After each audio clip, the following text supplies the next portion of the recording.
Hello there, everybody. We are back with another edition of the Severe MMA preview show. It's me, Shawnee Sheehan, and your old pal, ESK Spencer Kite, to look ahead to UFC Shanghai going down on August 23rd, 2025, over in the Mercedes-Benz Arena in Shanghai, China.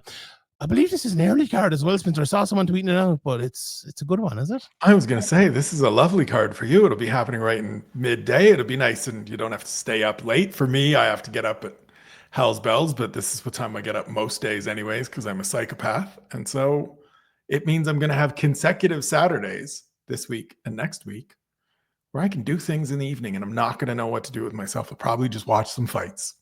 Because there's no UFC the weekend after. That's great. I'm a mad guy. I like to look ahead. I literally have my Sherdog rota from now until Christmas in my thing, and I have to do a betting show every week, and there is no show to do a betting show on August 1st. So I think Spencer, we might have a state of the UFC on August 1st. Will we? Is it a possibility? Sounds good to me. Let's fucking do it. But my biggest issue with this card being early is that real sports, actual sports, are on during that time. So I'm like, if Man United are playing, I'm like, sorry, Johnny Walker, I won't be watching you, but we'll catch up anyway. It'll be all good. Speaking of Johnny Walker, he's in the main event. He's fighting my guy Zhang Minyang, who I absolutely love. I have a real soft spot for the Mountain Tiger, one of the greatest nicknames in MMA as well. Talk to me, Spencer. I know you speak a lot to Eric Nixick. Johnny Walker has gone over, trained with Eric Nixick. Is it going to be enough to change a lifetime of Johnny Walker? No, John Kavanagh changed a lifetime of Johnny Walker in a way. And he looked like people criticized him for it, but he looked good at times. He won a few decisions. He didn't get crazy. Can Nixick put the old Johnny Walker, the new Johnny Walker together and make him a guy who can win this fight? What do you think? I mean, I'm never going to doubt Eric Nixick's abilities as a coach. This one might come down to the individual that he's coaching and whether Johnny Walker wants to work to blend those two things. Because you're right, those first couple fights that he was at SBG, we saw some of the chaos drawn back. We saw some of the crazy drawn back. He was a little more reserved. He was a little more patient. And if you can put those two things together, because he does have that explosive power and the creativity to catch you, then he could get back to being a dangerous. I think he's always a dangerous fight, but he's never a guy that you're necessarily like, hey, man, it's not like when he first blew into the UFC and we didn't quite know enough about him to not get too worked up. I think now we know where he is, but there's always that danger. And I mean, if you're looking at a handful of coaches that can take somebody with that kind of talent, take some of what we've seen and kind of mold it into something good, Nixick's on the short list of guys I would be turning to. And so could he? Absolutely. Will he? We'll start to find out on Saturday.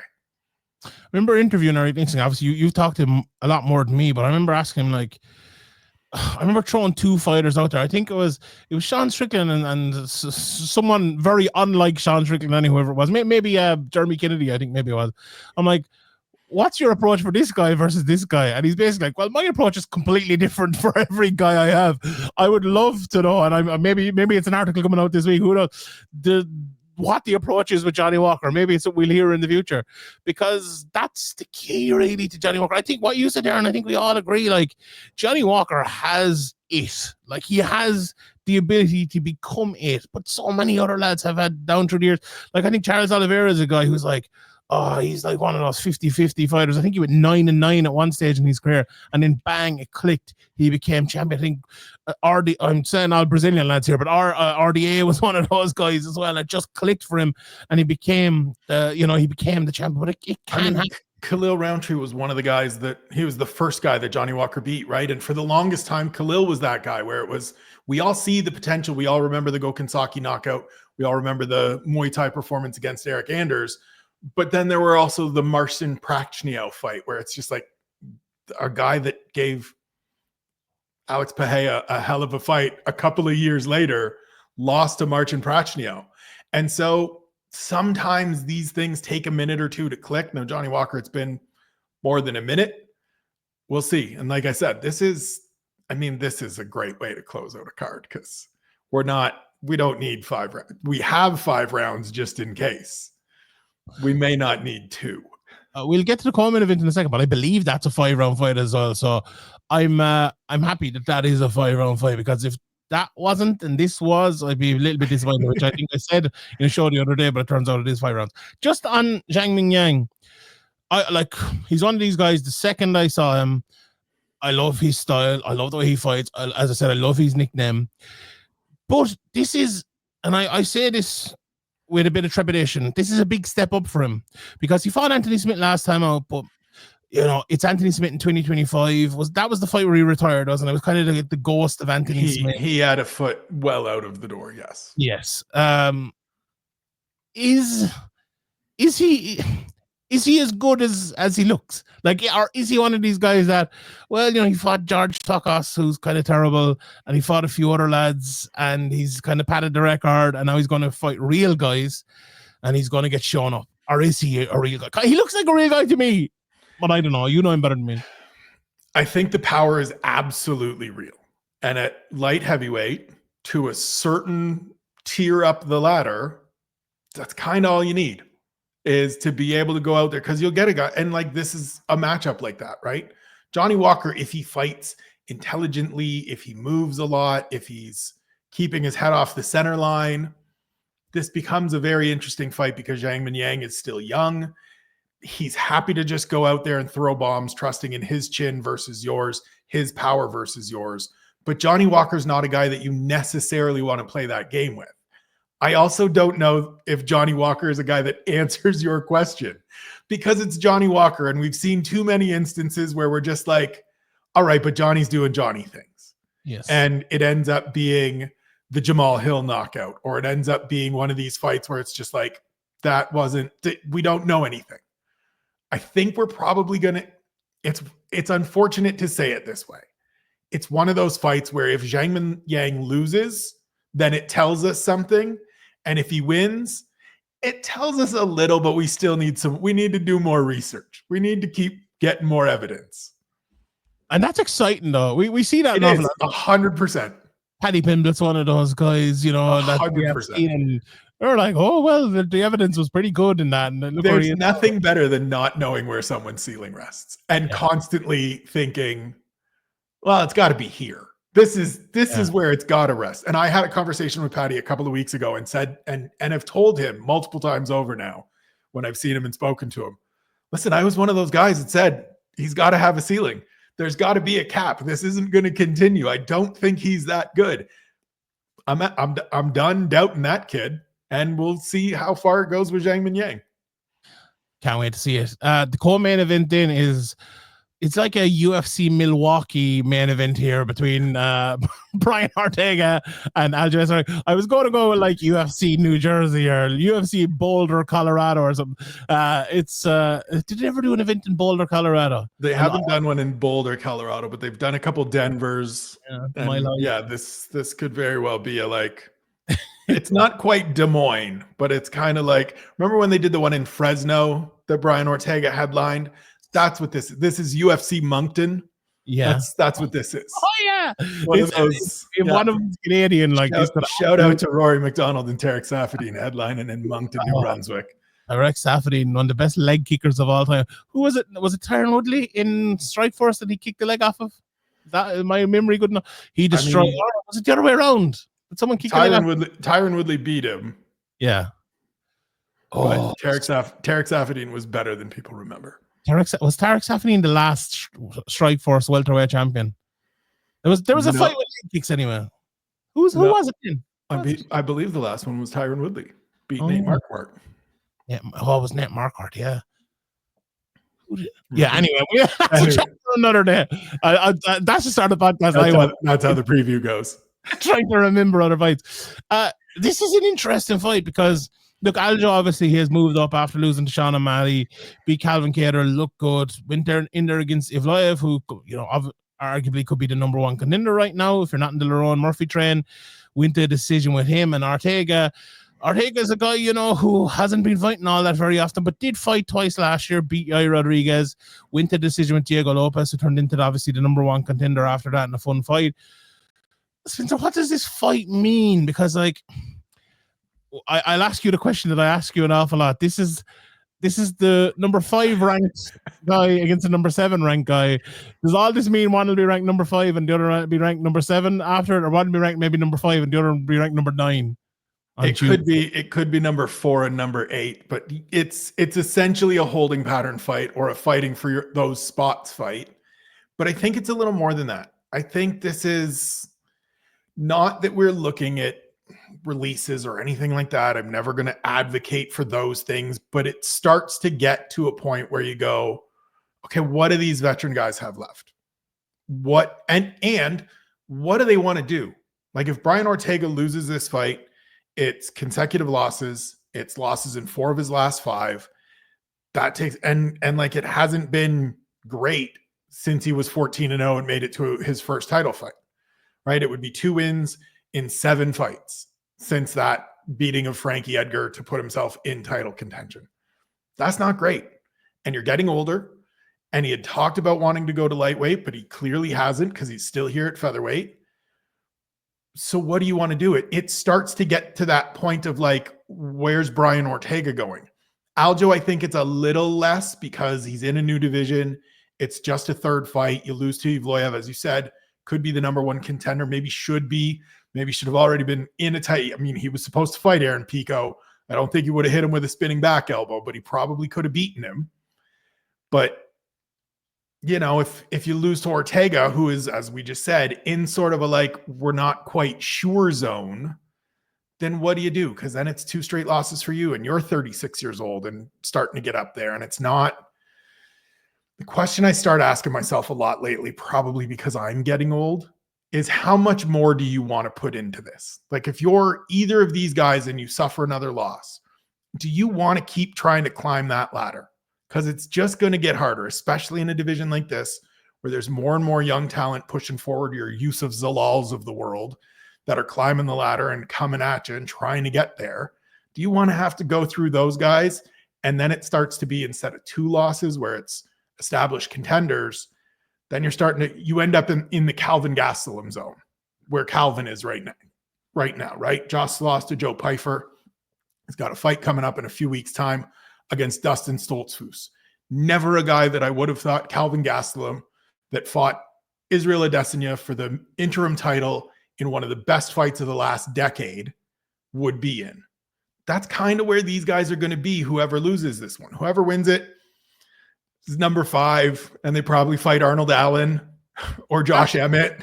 Like there's value to that though. Like you fight 100%. You could, like, it looks like Lerone Murphy's going to get next. It looked like, I don't know what the story with Evloev is. I don't know, is he on the outs or what? You could very well be the next guy in line if you are to win that fight. So if Brian Ortega wins on Saturday, he can stand up and say, Yair, stop talking about you being next. I beat you last February. So it's just been 18 months. So I now trump you because I lost to a guy that fought for the title. Like, it gets really interesting. So there are still stakes. But it's the losing side that intrigues me more. What I wish from this fight is very simple. I hope it hits the ground. Is what I want from this fight. Both have won 8 times via submission in the UFC. Like I think Aljo, like we all know how good Brian Ortega is on the ground. You know, T-City and all of that. Aljo, I think, is probably one of the most underrated jiu-jitsu fighters.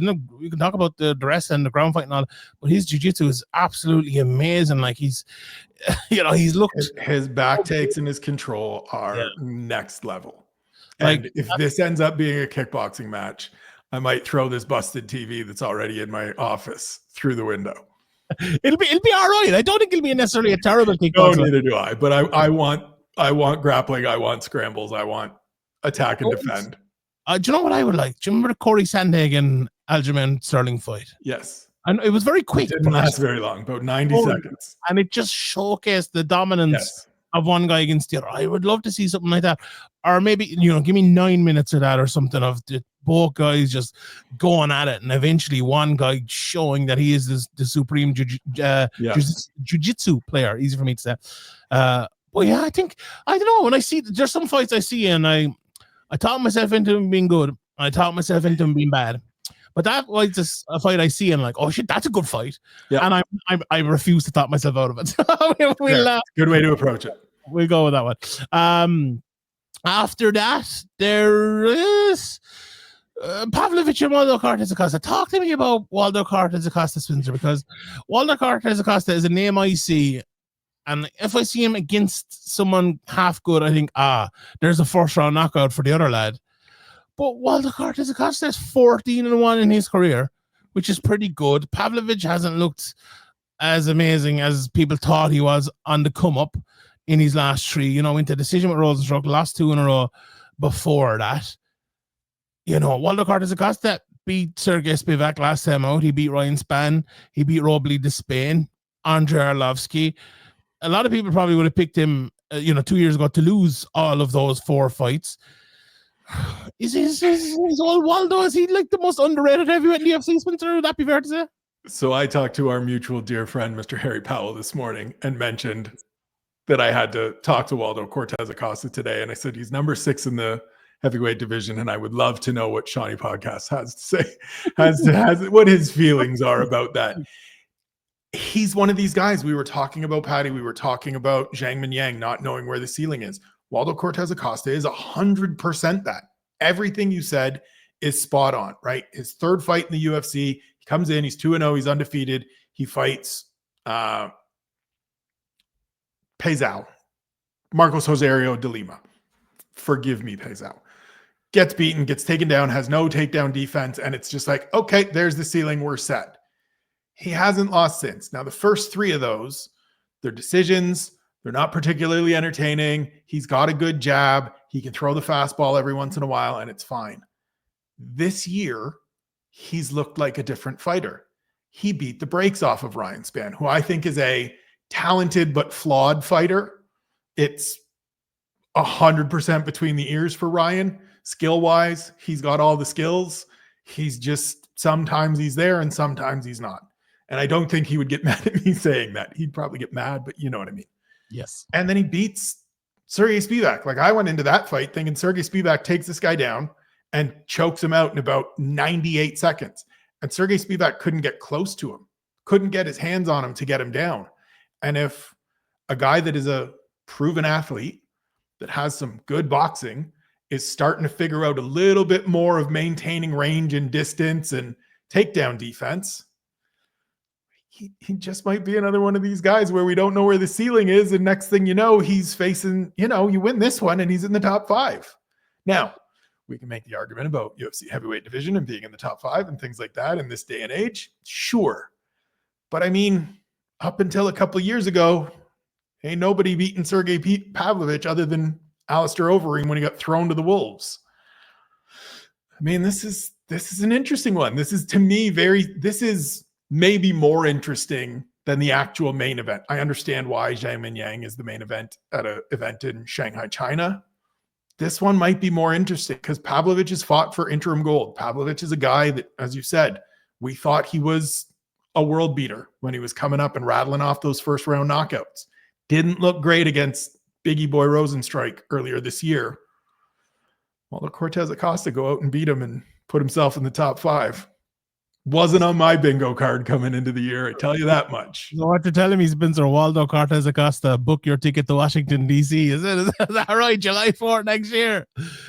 Waldo Cortez Acosta versus Tom Aspinall. You heard it here. If that happens, I am clipping this so hard, your head will fall off. We are kind of caught for time here, so let's run through a couple of more fights. Have to mention Kiefer Crosby. He's in a very, very tough fight against Nuraji Tayaleke. Watched a bit of him, Spencer. I don't know how much you've seen of him, but this guy is a big, long, rangy, high-kicking. I mean, listen, he was on the road to UFC, so I've seen all of him because I'm a lunatic, as we established many, many times. The step-in elbow last time out against Hensel Kim was insane. I watched the fight before that as well, where he won via submission, and I watched that fight you talked about, and I watched another fight. Was he on road to UFC twice? But anyway, I found the fight somewhere from him, and the kickboxing on show, as you said, the spinning shots. But when the fight goes to the ground, I specifically looked up a fight that went to the ground because obviously Kiefer has his last 2 by submission, and I tell you what, he doesn't look bad on the ground at all either. Got a lovely transition into the armbar, and it's a tough one for Kiefer, because he's obviously had 2 tough guys so far this, fighting for his job here, which is, obviously we're a bit biased here in Ireland. We'd love all the Irish lads to stay on, but a very, very tough fight for Kiefer Davis. We talked a lot more about that in the podcast as well. Two of my favorite fighters on this as well, Spencer, Lonnie Kavanagh against Charles Johnson, Michel Pereira against Kyle Dawkins. First of all, in Pereira, the Dawkins matchup, I see that and I think, okay, that's not a bad matchup for Michel Pereira. But is it the type of fight that may very quickly could turn into a bad matchup for Michel Pereira, as often happens? 100%. Kyle Dawkins is undefeated since being released from the UFC. Went back to CFFC, quickly won the belt and defended it 2 times. I think he's a guy that turned up in the UFC just a hair too early. Just a little bit too early, a little bit too confident. Needed, and I don't mean taken down a peg in terms of he was high on himself, but just needed to get some of those reps in where you go through and had some bad matchups and had some tough losses, had some tough fights, right? Roman Dolidze is a great big hulking middleweight. Need him in the mush. These things happen. It absolutely is a fight where Michel Pereira, who at times looks like a world beater and at times looks like he wants to get beat. And so venturing across the world to face a guy that you probably think, oh, he's just coming back. If there's ever a trap fight, this is one for old Demolidor. And then Lonnie Kavanagh, again, like, I was going to say big step up for him, but the guys Lonnie's been thrown in there against, right, like, have been really, really good. Right. So even in, his last cage or his fight, against Sean De Silva, I was thinking, Jesus, that's a bit too early. But now Charles Johnson, 24 fights into his career, 34 years of age. I was about to assume Mudajari's on this card as well. I was about to mention how good he is. He beat him last year. Okay, lost his last fight, but beat Joshua Van. Beat Joshua fucking Van. And now he's fighting Lonnie Kavanagh. Was down 2 rounds and came out in the 3rd and knocked him out. Like, full on knew what he needed to do. Now he will tell you differently. He will say he doesn't understand how anybody had him down in that fight. I was there. I was watching it. He was down 2 rounds and came out, but did what he needed to do.